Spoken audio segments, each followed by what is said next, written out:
Hi, I'm Mitch, And I'm Todd.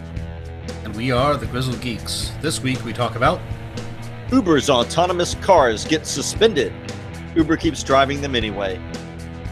someone from DARPA is a fan of Ender's Game.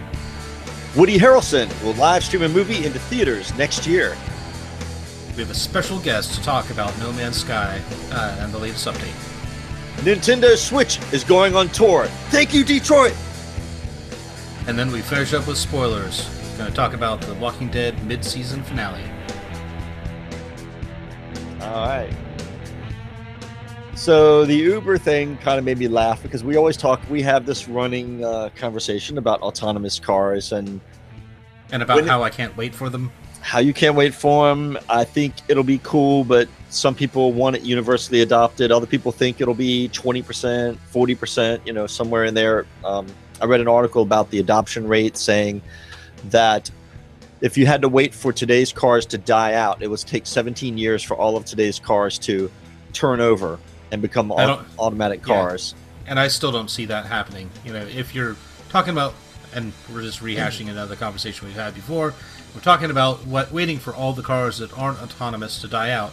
Well, there are still cars from, the early 1900s on the roads in certain cases, and they're not ever going to go away. I still don't see, the collector, car ever going away, but doesn't mean we can't have autonomous cars. You can have my Mustang when you pry it from my cold, dead hands. Yeah, so If that's what it takes. I think it'll be a great thing when it comes around and it gets, more adopted by more people, especially those who can't drive. And some people can drive. They can just drive. They were born to drive. Other people, and it has nothing to do with race or intelligence or anything. Some people get it and some people don't. Some people just have no business behind the wheel, and those people should be in automatically driven cars. I don't want to drive. I can drive. I'm fine driving. I'm a safe driver. I haven't had a ticket in years. I think I was still in the military the last time I got a ticket. But yeah, I don't want to drive. And not only do I not want to drive, I don't want those other yahoos that you're talking about on the road to be driving alongside with me. I'm fine by myself, but I can't prevent stupid from running into my car. No, you can't. But we are going to have to wait for the autonomous cars to get better. The article that I was looking at said California just suspended Uber's autonomous cars because they drive like jerks. And they had a video of a car, an SUV, going through a crosswalk red light. After everybody else has stopped in the right lane, you see this car just come through and almost hit a pedestrian. It just didn't register. I don't know if it was that it didn't register that as an intersection and it ignored that light or what, but it just blew right through it. And so I noticed it said that the Uber hired a team of robotics researchers from Pittsburgh's Carnegie Mellon University. Just to remind you that that's the place that gave us CMMI. So, so I wonder what process area handles running red lights. Well, so whenever they're doing any of these rollouts with the autonomous cars, they always put a human in the front seat. What the hell was he doing when the car was riding through the red light? He's supposed to be there to prevent things like that from happening. Probably he was doing something like this. Oh my God! Or he was, watching a movie on a tablet or something like that. Yeah. Or watching girls walking by on the street. Hey. What? He was doing something other than telling his car, don't run that light. Yeah. So I don't know what he was doing. He should have been paying attention to prevent something like that. And of course, it's just bad press for Uber. But from Uber's standpoint, if they wait, they see it as, same thing whenever they rolled out Uber to begin with. If they wait for lawmakers to say it's okay to do it, they'll be waiting for 15 or 20 years and they'll have died on the vine way before then. So they would rather take a little bit of legal flack up front and push the envelope and force lawmakers to deal with them, disrupt the economy. They did that with the whole taxi driver thing, right. And they're doing it here. And this isn't the first place that they've been running the autonomous cars. They were doing it up in, was it Pittsburgh or Philadelphia. I think it was Philadelphia. Pittsburgh. They were doing it in Pittsburgh because that's where Carnegie Okay. Mellon is, so they started doing it there. Okay. Yeah. And, you know, I saw a different article about Uber in California saying that uh, they don't see their cars as being autonomous yet, since they have people in the front seat. And California trying to suspend um, their authority to operate those goes against the existing California laws. So, uh, they like getting in there. They like pushing the envelope, and yeah, they may have a little bit of legal sway on their side in this particular case. And if not, they're just going to push it and see if they can get it classified that way. Well, I am a fan of the philosophy or the strategy of it's better to ask for forgiveness than beg for permission. More things get done if you just do it and then go, oh, I didn't know I wasn't supposed to do that. But ignorance is no excuse from the law. No, ignorance is no excuse from the law. But it does seem like they do have some legal right to do what they're doing, given that they have someone who's supposed to be in control of the car in the front seat. They argued that it wasn't any different than current driver assist technology, technology like what they have in the Tesla. That it makes driving safer than not having any autonomous features at all, but it isn't 100% autonomous. Yeah, I don't know why I just thought of this. Um, it reminded me of I wake up this morning and I'm supposed to drive my daughter to work, but we had freezing rain last night. And so it's like 6 o'clock in the morning. My wife's like, are you going to take her to work? Because we had freezing rain last night. I said, well, how bad is it? So she opened the door. The dog goes running out. He hits the front step, slides right off the steps into the yard. She went over to the driveway and it was a sheet of ice. The dog came running around the house, hit the driveway and started sliding sideways down the hill. So I told her she's not going to work. It's just too dangerous. So when I woke up this morning, she said, you have to come watch this video. And she had a video from this gentleman who was, if you've ever been up to Baltimore on 95, when you start getting into Baltimore, it becomes pretty much bridge all the way through Baltimore. You're up on a raised bridge. Right. This guy had hit. It was early in the morning. He was out of his car because he couldn't go anywhere because he was on a solid sheet of ice. But he was filming the traffic on 95 going the other way, and he was very animated about how many cars were coming through and sliding and getting sideways and jackknifing. And while he was talking, a tanker came around, got sideways, flipped the rail, and exploded while he's filming it. And the man died, but the tanker fell down between the two bridges that were there in the gap, and fell down below it. And flames are just shooting up, black smoke billowing everywhere. And still, trucks continue to come around the curve, see what's going on, and jackknife. So he's very animated, very upset by this whole thing. He's just practically in tears. And why isn't anybody coming? Why isn't 911 here? And while he's saying this, a truck that had come around slowly and judiciously had slowed just gets hammered from behind by another truck that wasn't doing that. And it was something to see. But I just wonder if this is one of those situations where maybe having an autonomous car network where cars could communicate instantly to each other and relay traffic information, things like that to each other, would have prevented something like this. The people coming around the curve, you would think the flames shooting up, next to the highway would have been a dead giveaway to slow down. I mean, that's part of how these cars are supposed to work. They're going to be networked together. They're going to communicate with each other. They know where each other are. They know how fast. They know if one car is going to try and get off, at the next exit or whatever. And so they make room for each other. They're better at communicating than we are. We're terrible at driving. We're always distracted. There's text and radio and all that kind of stuff going on. The car doesn't care about any of that. The car just, worries about driving. Yeah. So, and the car doesn't care if you're late. The car just cares about safety. And the car doesn't care if you come home smelling like other car. The car doesn't care if you flirt with other cars. The car. I see where you're going with this. All right, so that's all I had about the Uber car. Apple AirPods. Yeah, so it's a callback to an earlier episode we had when Tim was with us. When the iPhone 7 first was announced, they talked about these AirPods. And the first thing that I said, and we even had a joke article in there about a new accessory to the AirPods, which was a little tether that went between them, so you didn't lose one of them.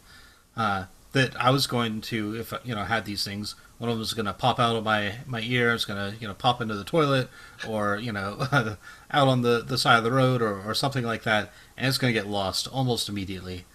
So Apple has responded, and their answer to it is, well, sure, we'll just sell you a replacement for $70.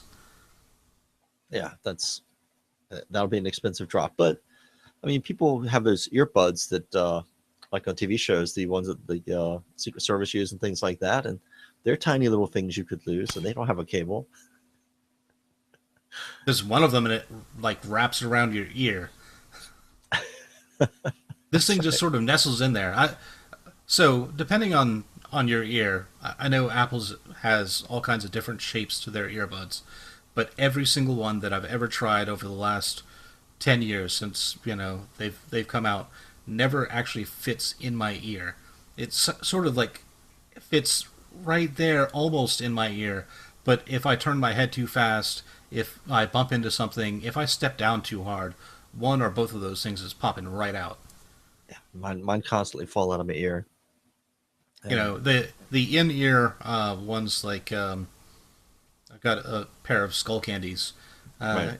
with a little rubber thing that sits down in your ear canal and sort of holds itself in there. Those are the only ones that really work for me. Yeah, I mean, they stay in my ear, but they kind of freak me out a little bit. I hate sticking something in my ear like that. I'm always afraid it's going to get stuck. And I'll be one of these people up at the emergency room going, "Can you get this thing out?" So I don't mind Yeah, I was a little freaked out about that until one of them actually got stuck in my ear. And I had to reach in there with tweezers and get it out. Really? Yeah. That's gnarly. So, I went to go pull it out, and the little plastic piece on the end just popped off. And I'm not sure if I had my wife, reach in and get him, or if I just looked in the mirror and picked it out myself. But it wasn't, deep down in there. You're not shoving them all the way down to the bottom of your ear canal. It just sort of right there on the edge. So it was still sticking out a little bit, and I couldn't quite get it with my fingers. So it just, have some tweezers, got it out. I've got some, wait, I have a tool to be just perfect for that right here. A good old pair of channel locks. You can fix anything with a good pair of channel locks. Just get right in there. No? Fine. Sorry. All right. You want to move on now to DARPA's offset program? What? All right. So, yeah, I said up on the top that somebody from DARPA must be a fan of Ender's Game. Ender's Game was a series of books where these kids were trained to do these combat simulations. And what it ended up being is they weren't flying simulations, they were flying actual combat units in the end, and they were controlling them remotely. Spoilers. The books were like 10 or 15 years old. Probably older than that. If you Orson haven't read Card them by Scott. now. Orson Card Yeah, Scott, Orson, right? Yeah. Orson Scott Card. Yes. One of those guys. I read Ender's Game, and then I listened to like 2 other books on tape in my car, and enjoyed those. Yeah, I don't think I made it past the 3rd or 4th book, but they were fun. None of them were as good as the first one. No, and for some reason, the whole concept of us not being able to get around the Einstein's theory of relativity and aging when you're going the speed of light, that kind of bummed me out. I'm like, surely we can come up with some way to, it not be somebody, being 70 years older the next time you see them, because that was kind of a bummer. There's no way around it, and don't call me Shirley. So urban areas, it looks kind of interesting. I've talked a little bit about, we saw an explosion of technology and computers becoming such a huge industry in the 90s and the early 2000s, and still kind of carrying over, but it's kind of waning now. I think the next revolutionary area of industry is going to be in robotics. And I think drones are sort of leading the way, but I think it's going to expand and, beyond the Roomba and beyond lawnmowers that just go around and mow your lawn all the time. Now we're seeing drone usage, and now they're making drone submarines. The Chinese are popping out of the water. This program, though, we'll get back to your Chinese drone submarine thing in a second. But this is leveraging people who already are familiar with working these kinds of things in the three-dimensional space, gamers, and they're having gamers test pilot these swarms of drones. So you've got AI coming in the swarms being able to work together, and then a gamer is directing the swarm to do some kind of operation. It's really kind of brilliant way to do it. Hence the whole Ender's Game, teaching kids to pilot these drones. So what do you call this operation? What do you call this operation? Flying our drone swarm over the nude beach. Cameras ready. That's how I see that going. First mission. It is kind of cool. Dive. The future is here. That just reminded me, I watched a YouTube video one time of a guy with a drone who took his camera, was flying over a nude beach, and one of the people who were on the beach came out, followed the drone to where the guy was putting it in his car, and they had a nasty confrontation there. And the guy's like, I'm not doing anything wrong. This is outrageous. All right. So, was that all of our news and tech things? That was the last of the news and tech. You kind of mentioned something related to it, and we talked about it a little bit before the show about this drone submarine. Tell me a little bit about that. I've not heard anything about this. So, surely you're certainly you're aware that the Chinese are now claiming all the oceans everywhere. They're claiming all of the ocean from China, basically to the Philippines, to Japan, to the ocean around Vietnam. They say it's all theirs, and that we're all trespassing. Like the little kid from A Christmas Story who gets up on Christmas morning, he sees all the presents under there, and he sees, oh, a fire truck. This one's mine. Oh, look, a Zeppelin. This one's mine. Yes, that is China. That's their new policy. So we had an oceanographic, I can't say that word, ship that had an unmanned drone. I think they had two of them, and they were mapping the seafloor, doing some work off the coast of the Philippines. Chinese warship shows up, confiscates the drone. Now, the Chinese are saying that we're making a big deal out of it, that it was just an accident, and they're going to give it back after they erase all the footage of all the underground wires. It was probably a CIA operation. It wasn't, oh yeah, we're just mapping the ocean floor, looking for fault lines and things. We weren't really looking at the lines of communication that you've laid between your new military islands that you built in the atolls off of the Philippines. It's a mess. But the cool thing was this $150,000 autonomous drone sub that they had that you send down there to take pictures and things. I was watching on one morning, I woke up and they had a drone sub on the bottom of Marianas Trench, and it was streaming live video, and I was like, oh, this is going to be awesome. And I sat down there and I watched that thing for probably a good 20 minutes or half an hour while I was having my morning coffee, and it really was a lot like watching paint dry. I mean, the seafloor was just pretty much barren, but when you would see something moving, you get so excited, oh, it's actually something, and it would be some blob of like life a shrimp form. or something just barely moving or something, because the ocean pressure down there is immense. But it was kind of neat. So autonomous drones, autonomous subs. I read somewhere where recently that, I can't remember if it's Russia, is going to be making military drone subs that are going to be autonomous. Basically, they'll go out and they'll ping and they'll act like they're real subs to distract you. So distract ships so that the ships go after them and don't see the real danger.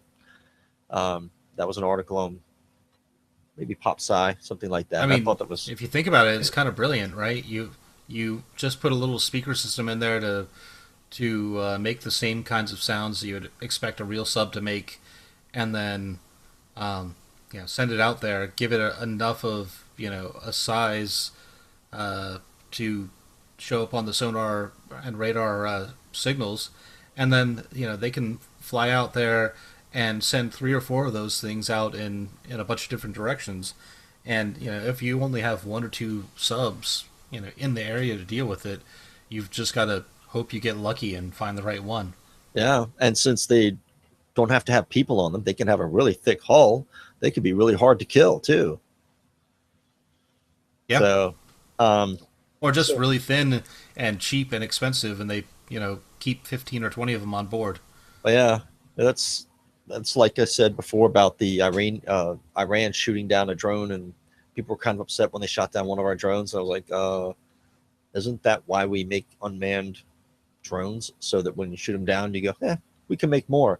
It's better than having Gary Powers sitting on the TV trying to blink out, help me. They're torturing the crap out of me. And we talked about that. But yeah. So drones have lots of use. The usage of them is going to continue to grow, and ultimately how they're used, particularly in warfare, I don't even think we've seen the extent yet of. We don't really have the picture of how they're going to change modern warfare. Well, sure. See, this is how it starts. They take over and they do more and more of our warfare for us. And then they realize that, they're just killing each other, and it would be better if they subjugated the rest of the humans and then ruled us. And then, we have a free, peace-loving society where we're kept slightly sedated and live in this beautiful utopia. All we need in return is to provide a little bit of warmth and bioelectricity, and in return they'll just put us into this beautiful simulation that's the perfect world. 24 hours to go. I want to be sedated. Yes. All right, so off of the drone, and we only had 2, not too many stories this week, but the thing that you were talking to me about on our walk, moving on to movies and TV, was the show that you started watching, the OA. And so I haven't seen it yet. It was a show that earlier in the week it showed up in Netflix as coming this Friday, the show The OA. And I watched the trailer because that's all they had up there. And I had no idea what the show was about. I still don't have any idea what the show's about. I haven't watched an episode yet. But I watched the trailer and I wanted to know more. Kind of like watching the trailer for Stranger Things. I don't think it's going to be the same line of thing. It's not set in that kind of 80s style or whatever.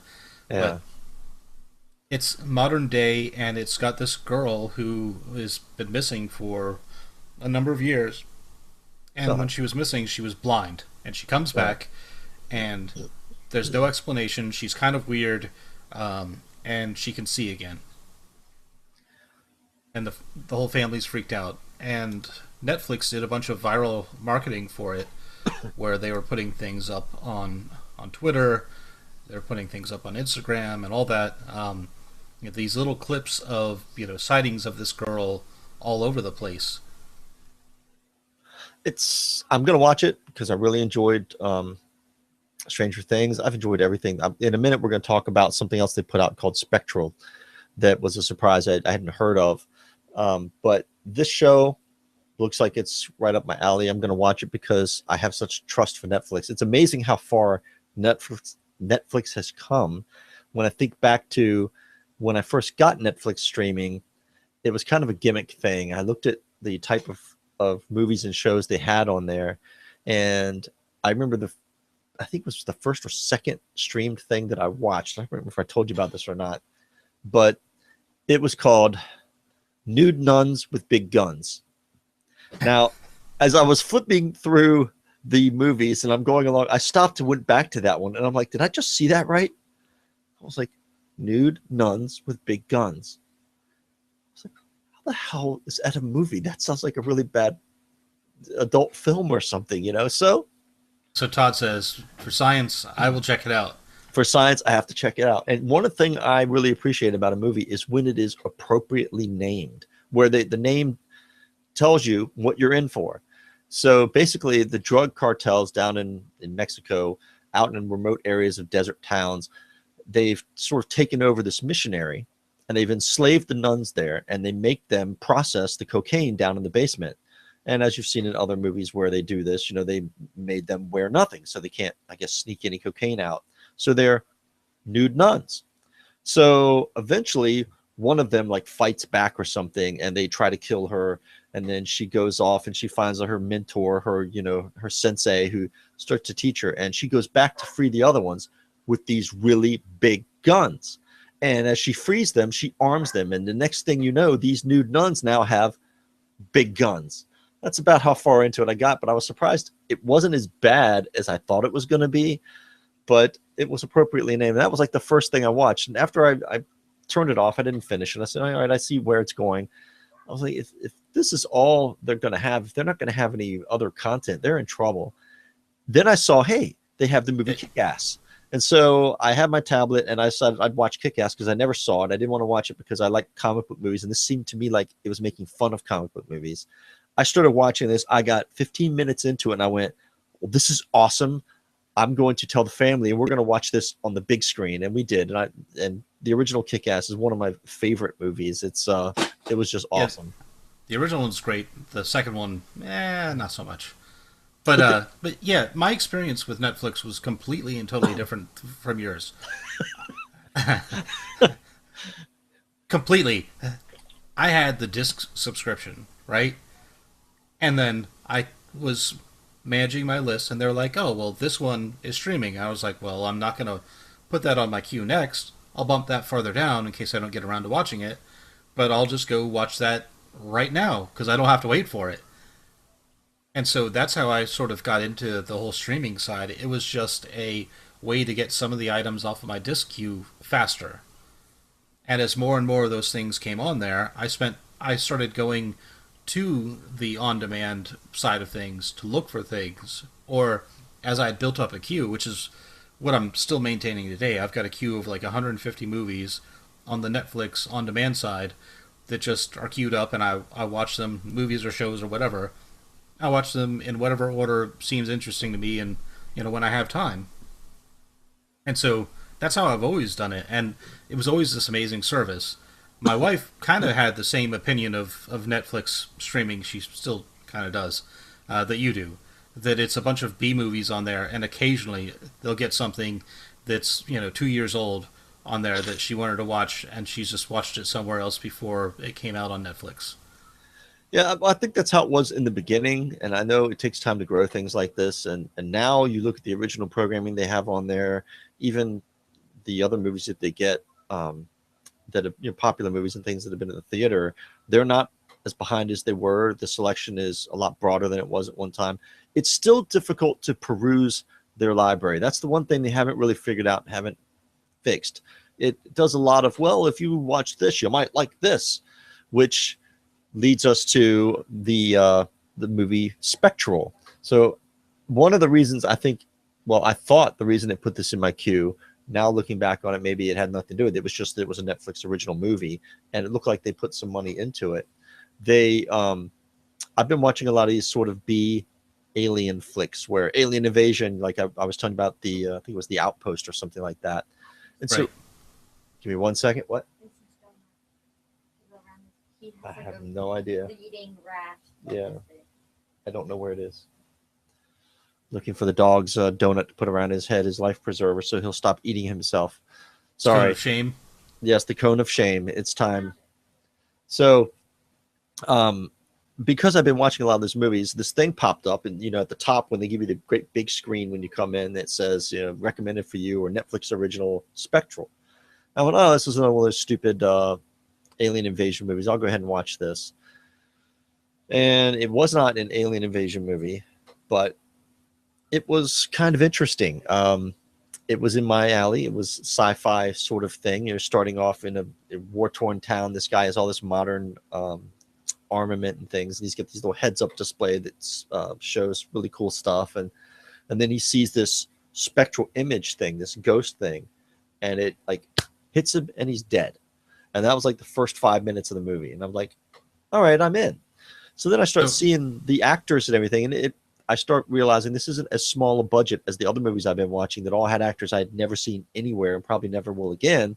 This movie actors had like Max Martini. Max Martini. If you're going to do a TV show or movie and you need a military guy to play, especially special forces, Max Martini is your guy. The first time I saw him was in The Unit. He was sort of a redheaded, sandy-haired guy in The Unit. Since then, he's been in a bunch of TV shows. Always plays a military or FBI agent, that sort of thing. He's an interesting guy. He's a citizen of 3 different countries: Italy, Germany, and the U.S. Born up in New York, which is funny because a lot of times he plays with a Southern accent. But he Yeah. played this Delta Force major in this. There were other character actors you've seen in lots of stuff, and the budget, the the CGI and things were actually better in this than I thought they'd be. And at the end of it, I was like, that was a pretty good movie. I would give it I just 3 stars. You know, I just looked him up. He was in another movie with a bunch of people you see as kind of supporting roles. He was in Pacific Rim with a bunch of other characters that, aside from Idris Elba, you don't really see as mainline actors. It was chock full of B actors. yeah. Well, Charlie Hunnam, is that his name? Was the lead character in Sons of Anarchy for 5 years or however long that was out, and that was pretty popular, and he was great in that. So it was kind of weird to see him in Pacific Rim like that. But yeah, Max Martini, he's sort of a go-to guy. I'm glad I looked up his name and read a little bit about him because I've seen him in so many things. Yeah, the other guy that I saw in the picture with him was Clifton Collins Jr. He plays a bunch of weird side roles. He was in most recently, the one I saw him in was HBO has a show called Ballers with The Rock. It's The about Rock. football. Yeah, it's about football players, and The Rock plays an ex-football player who's turned into a financial advisor. And Clifton Collins played this private investigator. He was a lawyer, and then he got disbarred, and then became a private investigator. And he always just plays this cheesy character. The other one, the other role that I've seen him in, if you're a fan of the movie, what's the name of the movie? Scott Pilgrim versus the World. In Scott Pilgrim, these 2 cops come out of nowhere when I think it's like the second or third evil ex-boyfriend, the guy who plays the Atom and who played Superman. Brandon Roth. Brandon Routh, he's in Yeah. that. He's in the movie. He has these vegan mind powers, and being vegan just makes you better than everybody else. It gives Oh, you absolutely. special powers. So he drinks a cup of coffee. Scott tricks him into drinking this cup of coffee with milk in it, and the vegan police come busting through the wall, and they're there to take his vegan mind powers away. And Clifton Collins is one of the cops, and I think the other one is the who's the guy who Thomas Jane, I think, might have been the other cop that came there, the guy that played the Punisher. But yeah, they come through there, they zap him with this ray. His white hair, perfect hair, wilts and flattens down, and then he loses all his powers, and Scott Pilgrim turns him into a pile of coins. Awesome scene. I love that movie. Clifton Collins is in Westworld now. Yeah, he is. He was one of the characters in He Westworld. plays Lawrence. That Yeah. guy's been in a ton of things. Yeah. Yeah, he has. So he was in the picture that I saw with Max Martini when I finally recognized him from Pacific Rim. I have to remember that. Anyway, we went way off topic on that We one. did. I drug us off on the thing. But so I would recommend Spectral. I give it an enthusiastic thumb and a half doing this, maybe. So if you're bored and you want something to watch that doesn't completely suck, Spectral. If you like this kind of shit, this shit's for you. For all you do. Thanks, Netflix. Spectral. All right, and then that moves us on to another weird concept. Woody Harrelson is going to next year live stream a movie into theaters. Yes, I love Woody Harrelson. Big fan of Woody Harrelson. Everything he does, I think he is like a lot of guys who start out in comedy. You find that they have a broad and deep depth of talent. He can play anything. He can play serious roles, play comedy, like like Robin Williams could do that. And I Yeah. think Woody Harrelson is an extremely talented guy who, you know, I'm glad that he left Cheers when he did and went out to do his own thing. A lot of people were very critical of him when he did that. He was kind of wasted on Cheers. Yeah, You didn't know it at the time. You just figured he was this idiot character. Um, but he had to leave and get out so he could, do what he's doing now so he wouldn't get typecast. so he could You spread know, his wings and fly. and he goes from Cheers to do Natural Born Killers, which was this bizarre role. Yeah. But, that was a good way to not get typecast as the idiot comedian. I guess that's the equivalent of what is Hannah Montana's real name? Miley Cyrus. Wanting to break that Disney girl mold, so she jumps out half naked on TV during an award show and starts playing with a foam finger. You shatter that illusion immediately when you do something like that. She's she hasn't, quite gotten the point though that you just have to break it once. It's broken after that. You don't have to just keep driving it home. Yeah, I've got this picture of Will Smith and his family's expressions when they're watching that live that is just priceless. I froze it. They're just like, are we really seeing this? Yes, you are. Is that a country white girl up on stage twerking? I think it is. And that was Robin Thicke that she was on stage with at the time. I just thought about it. Hats off to Alan Thicke, who passed away this week. That's very sad. Yep. Liked Alan Thicke. He was a great TV dad. All right. All right. So, speaking of dads, I am a dad, and I've brought a very special guest on with us tonight to talk about a video game that we've talked about in the past, No Man's Sky. How I talked about playing it. I believe Tim talked about playing it. You said that you were thinking about playing it or you wanted to play it. And I spent a little bit of time right up front playing and exploring and that kind of thing, and then kind of fell off. But we have someone with us who has a lot more experience, who's been playing for a while and has been playing the new update they've added to do base building and a few other things. Nathan, why don't you introduce yourself and then we can talk about it. Hey, I'm Nathan. I'm Mitch's son. Yeah. Um, so with the new update for No Man's Sky, they've added, the big thing is bases. And my first thought on this was, why am I going to need a base? Because this game is about exploration. So, I go between universes, 15 minutes in between. I'll mine resources, get what I need, and just pop through. Because, the huge thing is to get to the middle of the universe or whatever. No one really knows what's there, I don't think. And so they've solved that problem by adding teleporters to your base.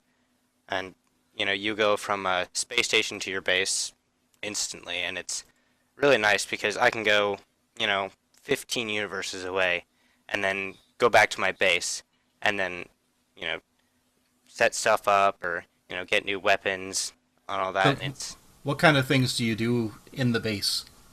oh yeah, they've added 3 different things that you can do with the bases. You can farm, so they've added plants that give you new resources. An engineer who I think creates new technology for you to install to your ships and your mining equipment. And then they've added weapons and science specialists who will also give you new mining equipment and more upgrades. So I don't know, it's So maybe a little iffy less for me. random than it was originally. Yeah, it is a lot less random. So, I mean, one of the things that I liked about No Man's Sky when it came out was how it was a game and it had all this wide open space, but it was pretty much play however you want to play. If you wanted to be, I think the 3 main ways that you could play in the beginning were just go explore. You don't have to worry about the center of the universe. You don't have to, worry about anything else. Just explore a planet, and find every single creature on there, and then go to the next planet, and so on and so forth. And eventually, you get a bigger ship or whatever. But it was just go out and see what you could see in the planet, and then you could do trading, which started to follow a mission, and you would follow this storyline. And from what Tim was saying, I haven't gone through that one, but that was the one that he said that he had gone through the most. It follows the storyline with this trading faction in the game, and then the third wave that Nathan was talking about is just upgrade your ship, go further and further close into the middle of the universe, and your goal is to find the center of the universe. The whole deal with that. It's milk chocolate center. Mm. Yeah. Yeah. The whole deal with that was at the beginning of the game, and I didn't understand this at first, because I just kind of skipped through the dialogue, and I was like, I want to try this out. This looks fun. Like I do with most games, for no reason. The Atlas is this giant world encyclopedia, and it tells you to go to the center of the universe for absolutely no reason, and they still haven't updated that storyline with a reason to why you're going to the center of the universe. And that kind of, I don't know, I'm iffy about that still. They promised a lot of things with No Man's Sky, like one of the lead developers, he talked about having actual physics in the game. Planets actually revolve a sun, and they didn't give that to us. They gave us skyboxes, which are like, you've got a planet, and then you've got a skybox around it, and the skybox will fade in between, day and night, and then you can leave a skybox, and you'll enter, the galaxy skybox. And so it's all just a series of skyboxes, and, they wanted something else, but they couldn't give it to us, and I don't know. Well, so they had a lot of problems with this big ambition for the game, and then hyping it up, and they were talking about what they planned to do, the ambition for the game, not what they actually had playable. Yeah. And so a lot of people were really disappointed with the game when it came out. It was a huge backlash against the game because of it. Yeah. They promised a lot of things. They promised, being able to play with other people. They still haven't added that. And that is the one thing that I really wanted with this game. I was like, me and my friend will get it, and we'll go explore the universe. And that would be totally awesome. But, now you just play with AI, and that's, I don't know, it's boring compared to, what they promised. Do they give you any companions at all? No. There's no companions whatsoever. You're exploring the universe alone, except for, your specialist. That's it. But the specialist stays at the base. Yeah. He doesn't go anywhere. They also completely, with the new update, they destroyed the language system. In the original 1.0 game, you had to go out and you had to go learn new words for the different languages for the different races. And then with this new update, they've added aliens, and some of them now speak your language. And so you don't really need to go around and look at, these new words and figure new things out. That was, the main thing that I liked about this game. You were just kind of dropped in, it was just like a new universe to explore. You didn't know anything about it. And now they've, given us people that speak our language, and I don't know, it doesn't feel real. I think I spent an hour the very first time I played it talking to a merchant and just trading stuff with him, and then he would trade stuff back to me and trading stuff to him. Yeah. And occasionally, in return, he would teach me a new Gek word. Yeah. And so I learned 200 or 300 Gek words, and I was starting to see little bits and pieces of his conversation, but I still didn't know enough to actually see whole sentences. Yeah, it was partly annoying, but also partly really cool because it seemed realistic to me. Well, if they speak your language, at least you have a slightly easier time of it, maybe. Maybe people were getting frustrated when they were getting feedback. I don't know. I kind of thought the language thing was cool from the videos that I watched of it. I was like, well, that's kind of interesting, that you can't communicate with these traders until you learn some of their language. Yeah. But I would rather have done it by maybe phrases rather than just single words. When I was watching the video, I'm like, one word? You know how long it's going to take you to learn an alien language of like 10,000 words? Yeah. Longer than an hour. Yeah. Trust me. Yeah. Just to be able to say, where's the bathroom? It's going to take you a month. Yeah. With the new update, they've also added frighters. Donde está el baño? With these frighters, it's, you'll go out, there's these huge space battles that happen every once in a while. It's random encounters, and they'll be attacking this huge freighter, and it's got all these cool resources on it. And you kill all the raiders. Huh? What was that? Raider. Yeah. You kill all the raiders, and then you can go on the ship, and then the captain of the ship will say, "Hey, I'll sell you my ship for like $300 billion." And it takes like hours and hours of gameplay to get enough money to buy that kind of stuff. And I saw it, and I was like, oh my god, that looks awesome. I want to pilot it. I want to shoot like worlds with it. That looks crazy. And then I played on creative mode for a little bit. That's one of the new modes they added. It's unlimited resources and unlimited money. You can do whatever you want with the game. It's a lot of fun. But I played on creative mode, and I bought a freighter. I was so hyped for it. And then I looked at it, and I was like, oh, it's just a glorified storage container that flies in space. And that was really disappointing. Yeah, I mean, that's pretty much what a freighter is in space. It's a big hauling type ship. So if you're playing the trading version of the game, though, a freighter would be really, really useful. Yeah, they are really useful for trading, and if you go off world, each time you have different number of stacks that you can put on like your person, and then on your ship, and then on a freighter. And it's really nice to be able to keep a huge amount of resources on your freighter.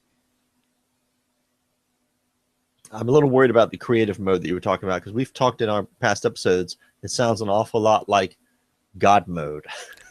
It really is.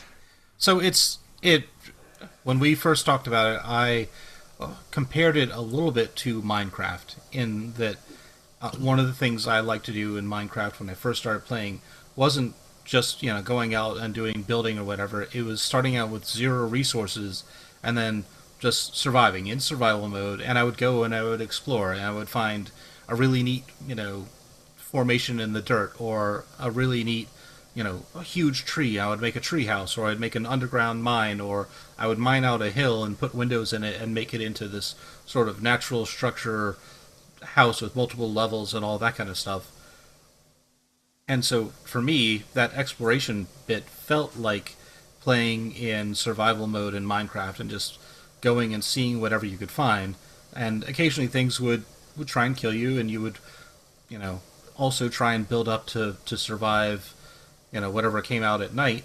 But The freaks. yeah, the freaks. The freaks come out at night. The freaks come out at night. Is that a reference to a song or something? Yes. Yes, it is. A really old song that you'd have to be grizzled to really know where it came from. Apparently I'm not grizzled enough for this one. Or I just had different tastes in music. I don't know. I've won most grizzled geek of the night. So yeah, it adding the creative mode where you just have unlimited resources to see what you can build or see what you can do feels a lot like Minecraft as well. Lots of people spend hours and hours recreating, the entire map of the city of London in scale models. They spend 5 years in Minecraft, doing that, or building the Enterprise in the middle of space, or whatever. That's the saddest thing I've ever heard. Yeah, they've attempted to do that with this creative mode, except you can't build a scale model of London. That would be pretty interesting to do, though. In space. Yeah, Space London. But what does the space wheel? What's the wheel thing they have there called? The eye. I guess that would work. It's the Space Needle in Seattle. I'm thinking that you couldn't do in space, because that would be where would it point? It'd point to itself. It'd be a big loop. Yeah, pretty much. Oh, that was horrible. Even by my standards, that was really bad. Okay, so that was No Man's Sky. I'll let you know after I get it. We went to Walmart. It was in the $25 bin, so I picked it up. So I'm going to be getting it for Christmas. Nathan knows about. I'm not spoiling anything here, right? Probably not. Okay, the guy with the white beard and the red suit. He's Oh, real. oh yeah. Totally He's real. totally real. Yeah. All right. Yeah, he's going to bring it to me. I'm pretty sure. Oh, totally. All right. So yeah, I don't know how much time I'm gonna spend on No Man's Sky. Maybe I'll pop in there, but yeah, tell us how it goes. I'll let you know how my PlayStation version of it goes. Nintendo Switch. Let's not spend too much time on Switch. We spent a lot of time on No Man's Sky. I don't have a lot to say about Switch, but I looked at the pictures and we talked about it a few episodes back.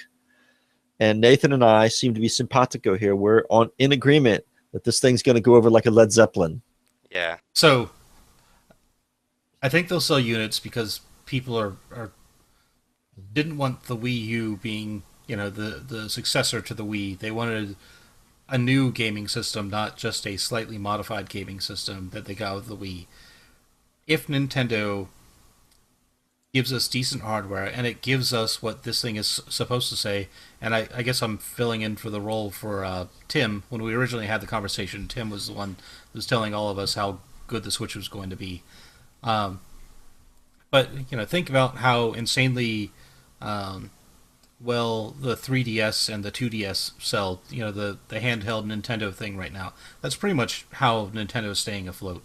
Yeah. The Wii is definitely not keeping the family together. But so if you've got this wonderful thing, you can sell all the games on the mobile system, but you also want to get into the living room to get a broader audience and that one family member. This is what it's trying to bridge the gap. All right, I agree. On the TV. My kids have the Nintendo DSs. They've been buying them as they go along. Let's see how much. Crap! I just saw it. Target had it for. Hello, computer. Why are you messing with me, computer?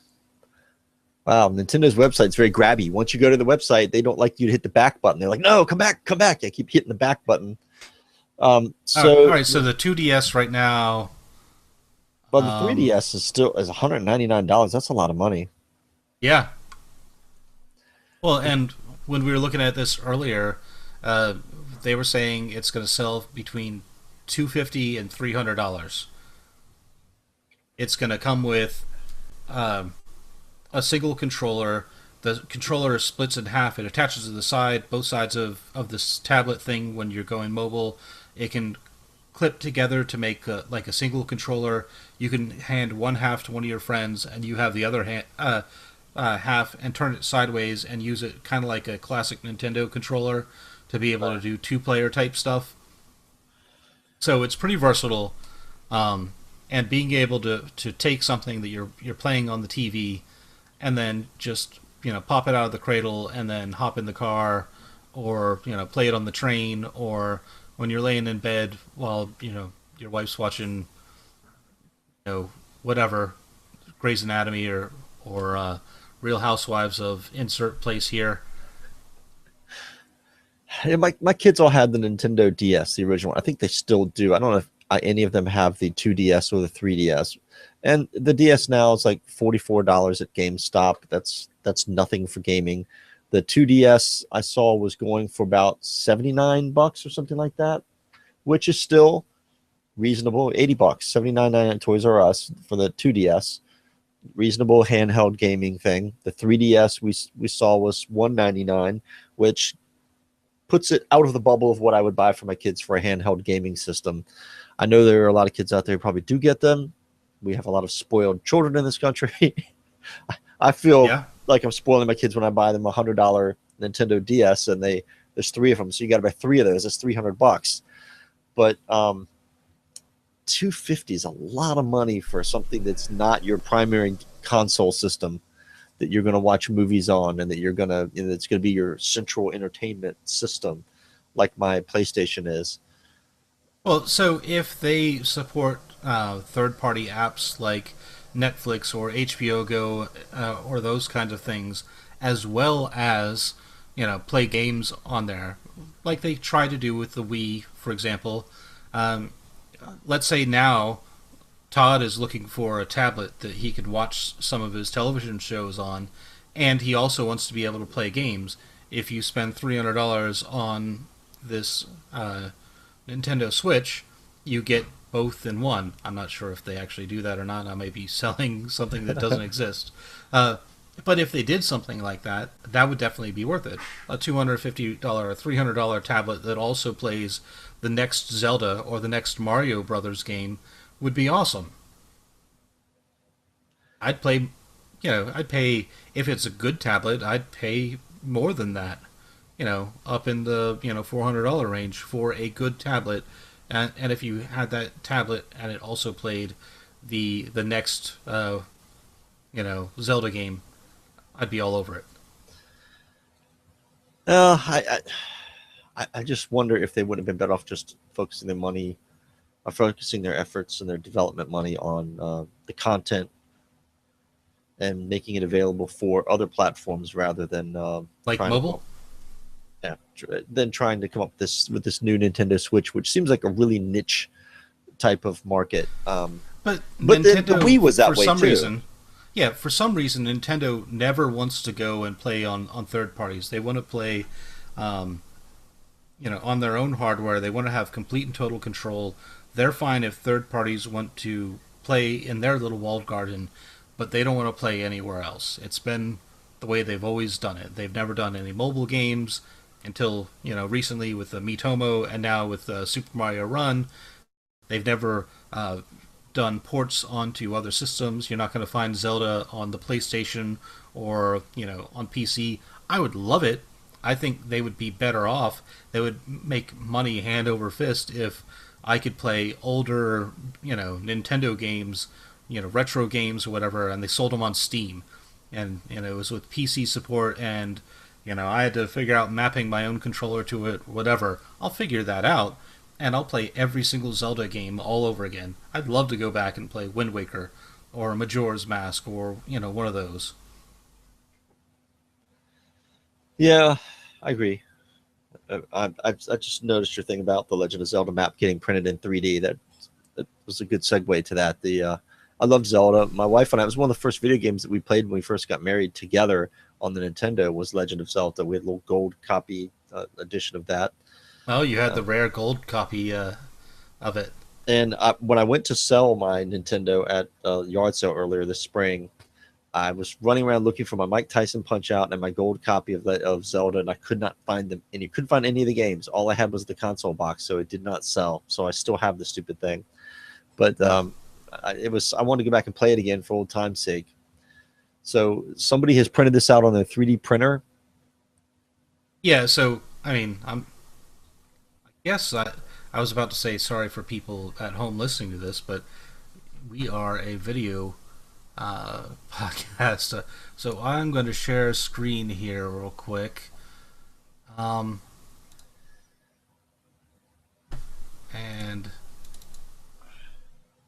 I can do it, I promise. There we go. There we go. So somebody went out and put a map file together for the entire map of Legend of Zelda, and then 3D printed it and painted the thing up. And it's really simple, but that's amazing. I love that.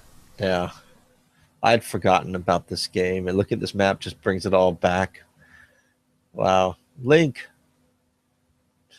It's dangerous to go alone. Take this. Yep. Let's bring it back. I'm going to redouble my efforts to find my Legend of Zelda game. It's got to be around here somewhere. Maybe we could figure out a way to play some Legend of Zelda and then tape it, and then throw some of that into the next Grizzled Geeks, or not the next one, but in a future Grizzled Geek. So I know we've spent a lot of time on Nintendo Legend of Zelda. There's only one thing after that to talk about on our list, and it looks like it comes with a spoiler warning. A spoiler warning, if I can find it. Spoiler. Recover all the energy immediately, Mega Man. I don't know what that was. What the hell So was whatever that? I do next, just don't hate me. All right, so this is the point of the show where we're gonna talk about some spoilers. Yes. We're gonna talk about the last episode or last two episodes of The Walking Dead. It's been a while since I've watched it. I was a little late in catching up, but I finally watched it this week, and we're gonna cover it here today. Daryl's death was fantastic. When they killed off Daryl, I was kind of a surprise, when Negan cuts him in half and just falls down into that shaft with all those walkers. At last, we reveal ourselves to Negan. At last, we will have our revenge. Ah! So, speaking of people revealing themselves and having their revenge, it was kind of a moment there, and we're just jumping straight to the end, where the gang gets back together, and they even have a slow motion them walking away together, badass walking through the woods scene. The only thing that would have made it better if like a zombie walked up and one of them just casually spikes the thing in the side of the head. Yeah, that was such a great episode of the mid-season finale, because they've been having problems this season. What started off as such a great, strong season with such a great villain, it's amazing how people soured on it so quickly. And I think it was sort of by the end of the Easy Street episode with Daryl, people were sort of already getting fed up with Negan. And, and particularly with Rick being just Negan's bitch with his tail between his legs and everybody being under the Savior's thumb. It got old really quickly. Oh, I was kind of worried. My son and I watched the show together. Nathan, we just talked to him a little bit ago. We watched it together, and we were watching the last two episodes, and we watched them back to back. And we watched the first one, and my son looks over at me, and he goes, "I think I'm starting to like Negan. I think he's kind of cool." And I was like, "No, son. I've raised you better than this." My number one concern as a parent was to make sure that you don't grow up to be an asshole. Yeah, we have two jobs: to keep our sons from being assholes and keep our daughters off the pole. That's it. That's right. That's And so when he said that, I was a little bit worried that I'd failed. I'd failed this city. But if you put yourself in Negan's position and look at Rick's gang, it is amazing he didn't kill them all. How many people have Rick and his people killed from his group of people?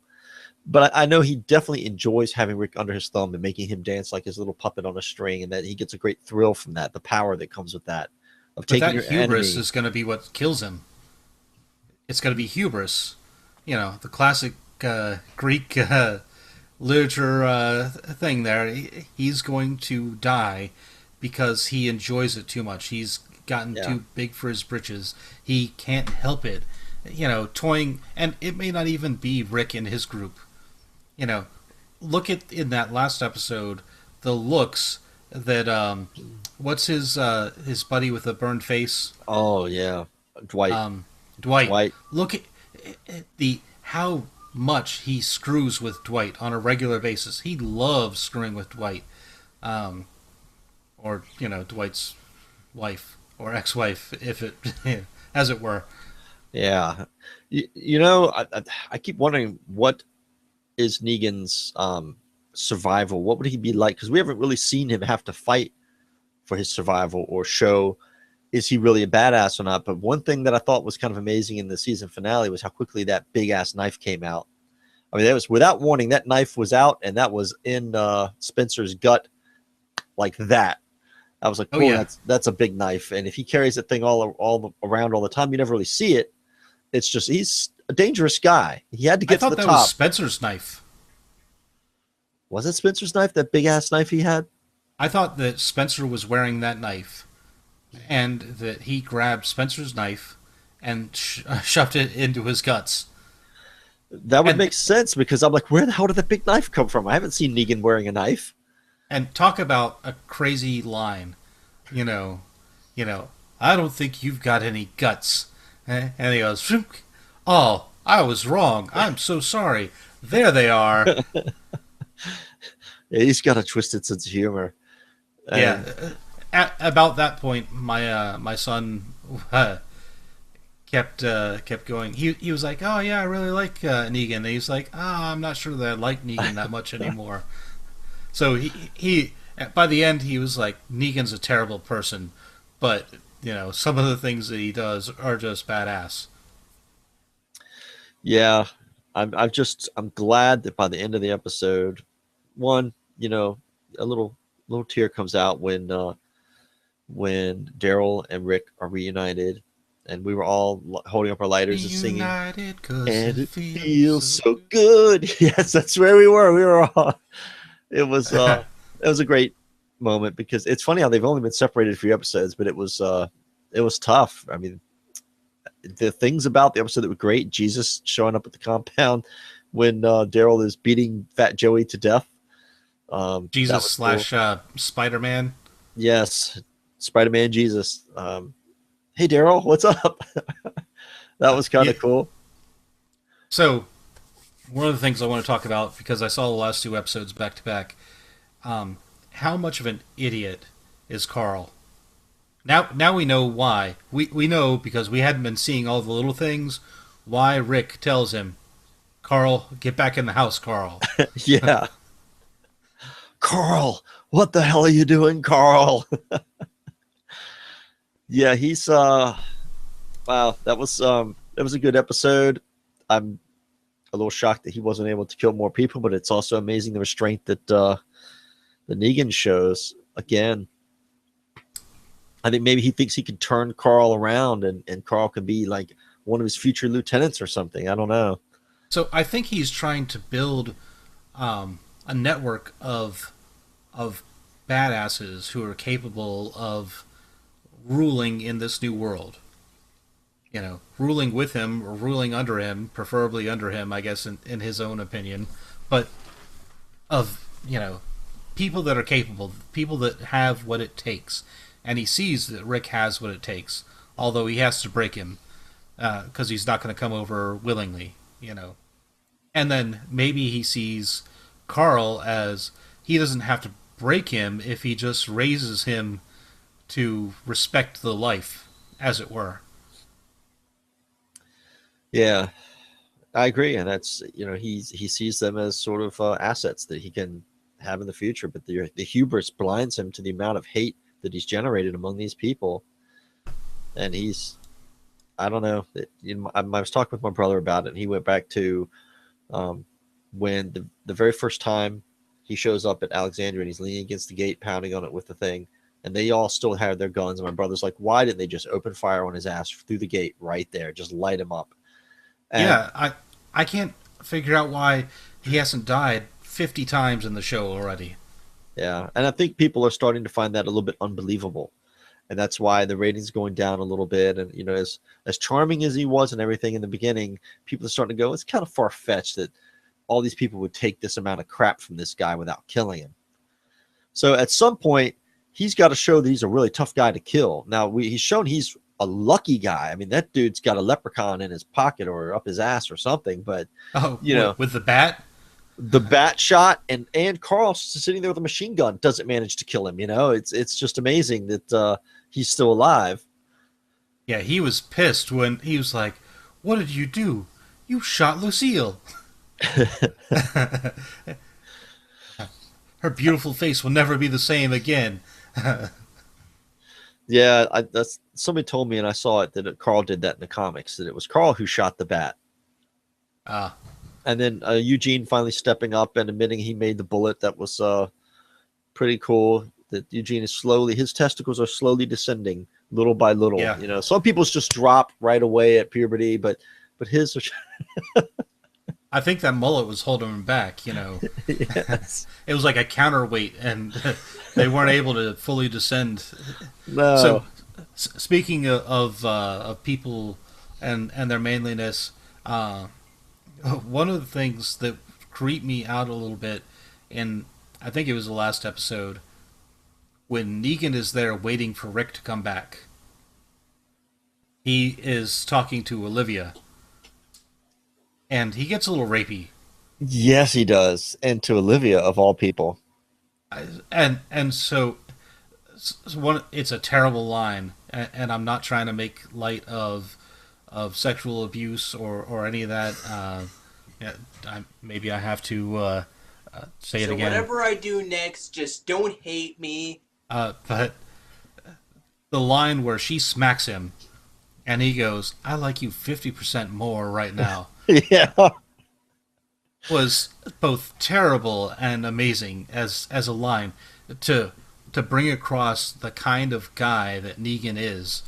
I think was perfect. That was just boiled down 100% Negan essence right there.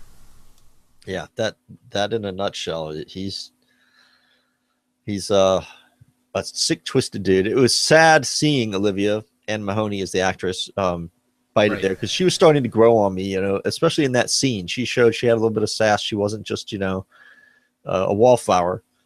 Well, so what happens in this show when anyone grows a little bit? You know, I think I am going to study hard, and I'm going to become the architect of this compound after you die. What happened to him? Yeah, He got funny how pressed that up against the goes. glass and eaten. We had oh wow, I can't Noah under glass. Yes. What's for dinner Oh, tonight? Noah under glass. poor Noah. I loved his character. He'd been through so much. Beth, when she finally, grows and she's sticking up for the people there in the hospital and all of that, you know, there at the end, she gets it. When one of our favorite characters, Glenn, finally crosses over. It's not so much of a growing moment, but his character changed. It is kind of a growth, but it's a growth in a dark direction. When Yeah. he steps up and he crosses the line, and he decides to take another human life, not in self-defense, but in cold blood, in order to get something that he wants. Um, Killed his good he karma. crosses that line. Yeah, it did. Yeah. So it seems like anytime anyone steps outside of the character mold, grows in any direction, that's when they're gonna get killed next. Yeah, it's a shame. But it is a common theme in the show. Early on, the common theme was you didn't want to be the black character on the show, but they've finally gotten away from that. They've had some black characters who they didn't kill off. Sorry, T And Dog. and one of them's a king now. Yeah, King Ezekiel. Tell me what you think of the kingdom. Tell me what you think of the king. Yeah, that So was speaking of the kingdom, two other things. Um, Carol is there at the house, and she just wants to be left alone. she just wants to be left alone because she knows what she's capable of, and maybe but what she's doing is personal growth. That's a dangerous thing. True. But yeah, she just wants to be left alone. But I have a feeling it's not going to work out for her like that, and she's going to end up having to once again put on her cape and her cowl and go out and be the Dark Knight and save the day. Not the Carol that people want, but she's the Carol that people deserve. That's right. I'm Carol Man. It's funny. Coming back from shopping today, my daughter and I were talking about the Batman movies and about the Superman versus Batman movie again, and our comparison of the Superman. And it's just like, if only Christian Bale had taken the Kevin Conroy route. Don't disguise Batman's voice. Disguise Bruce Wayne's voice. Because Bruce Wayne is the mask that Batman wears. He's always Batman. Right. And instead of talking like this, he could have had Bruce Wayne talk in an affected tone. It would have been better. Oh, well. I don't know if you've ever watched any of the Funny or Die skits with what's the Patton Oswalt Oh, and the Batman stuff that he does. They're hilarious. One of them is how Batman developed the voice, and it was during the scene where he's like holding the guy over the side of the building. Where are the drugs? He tried a bunch of different voices there, and at the end, his throat's all like messed up from trying all these different voices. and the bad guy's like, "Oh yeah, that one. That one's really scary." That's funny. So I don't know if I have anything else on The Walking Dead other than I'm looking forward to next season. That's what we need to work on this week, and that is our second half of the year of TV watching previews, the things we're looking forward to. Of course, Walking Dead will be one of those because Rick and his gang, like Leonard Skinner said, give me back my bullets. Well, Rick has his bullets back. He's got his Colt Python back. And yeah, he does. Hopefully we're going to see a whole different Team Alexandria in the second season. The previews look fantastic with car crashes and car chases and all kinds of exciting stuff. The first half almost turned into a revisit of the of maybe one of my least favorite periods in the show. And I'm not talking about the farm. I'm talking about the outbreak in the prison, the sickness in the prison. That was a depressing, slow kind of some of my least favorite episodes of The Walking Dead. And this season, those middle episodes kind of reminded me of that. So this first half of the season, a little bit like that. Hopefully second half, they'll pick things up. But if you remember, the darkness from the sick prison scenes ended with Carol becoming, the Bat Carol. Yeah. Doing what needed to be done for the colony, for the group. Somebody's got to burn these bodies. I mean, she probably should have killed them before she set them on fire, but yeah. So second half of the season, we'll see if they're all reunited. If somebody's able to get together the Kingdom, the Hilltop, Alexandria, and hopefully the Swamp Girls. And I don't remember the name of their place in the swamp, but the four of them combined could probably start damaging the Saviors, and that's where I'm hoping we go in the second year. It's funny how the show has morphed and changed from being just a scary zombie horror flick into this post-apocalyptic war flick or war show. It's so different. It's never been about the zombies, though. It's always been about the characters, Rick and his crew and the people that they meet and how they get by surviving in the zombie apocalypse. Yeah. And that's what's made the show good. Oh, yeah. A zombie show is boring. Yeah.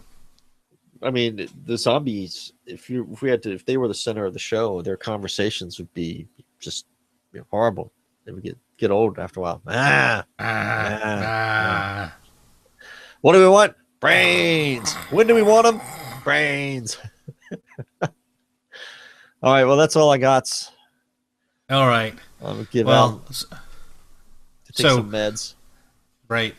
So we are not going to have a show for the next couple of weekends, and we'll pick back up again the first Saturday in January. Mid-season break. After yeah, exactly right. Mid-season break. We only had 11 episodes in our first half of the season, but we'll pick up again strong after January. So happy holidays, everyone. And happy holidays. I'm Mitch. And I'm Todd. And we are the Grizzled Geeks. Happy Festivus!